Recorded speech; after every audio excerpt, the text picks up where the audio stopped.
আমার মূলত কন্টেন্ট ক্রিয়েশনে আসা হচ্ছে আমার হাত ধরে আমার কন্টেন্ট ক্রিয়েশনে আসা। কত সালের ঘটনা?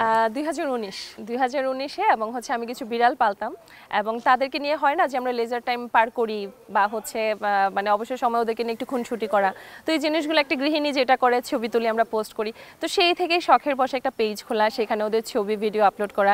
দেন হচ্ছে করোনা আসলো, সেই সময়টাতে প্রচুর পরিমাণে ফ্লোরিশ করলো, সবাই আমরা ঘরে ছিলাম।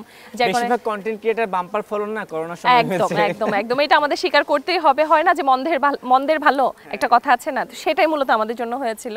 তো ওই সময়টাতে ঘরে বসে থেকে থেকে আমার এই বিড়াল বাচ্চাগুলো সবার কাছে খুব পরিচিতি পায় এবং সেই সময় মূলত আমার মানে আপনার যাত্রাটা শুরু হয় আর কি। দাদার কাছ থেকে জানতে চাই, দাদা যুক্ত হলো কবে থেকে? আমি বেসিক্যালি ক্যামেরার পিছনে থেকে কাজ করেছি, চাকরির পাশাপাশি ওকে সাপোর্টার জায়গা বলে আর কি, ইউটিউব চ্যানেল কীভাবে খুলতে হয়, মানে টেকনিক্যাল বিষয়গুলো হয় না, ও ক্রিয়েশনে জড়িত, আমি হচ্ছে ওর টেকনিক্যাল সাপোর্টে জড়িত ছিলাম। এক্স্যাক্টলি। তারপর পর্দায় আসলেন কখন থেকে? পর্দায় খুব রিসেন্টলি,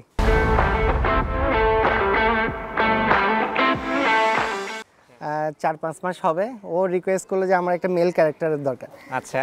তো আমি মেল ক্যারেক্টার কোথায় পাবো, তাই বলছি সেটাও তো একটা সমস্যা। তখন ও বললো যে আচ্ছা তুমি মেল ক্যারেক্টারটা তুমি প্লে করো, রোলটা তুমি প্লে করো। আচ্ছা ঠিক আছে, অসুবিধা নেই, এভাবে চলে আসা। এভাবে চলে আসা। এবার আমি লাবুর মার কাছে যাই। প্রথম প্রশ্ন, লাবুর মা আসলে নাম কি অরিজিনাল? আমার নাম হচ্ছে লাবুর মাই।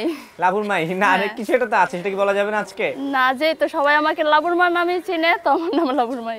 লাবুর মা কবে থেকে অ্যাড হয়েছে এই পুচির মার সঙ্গে?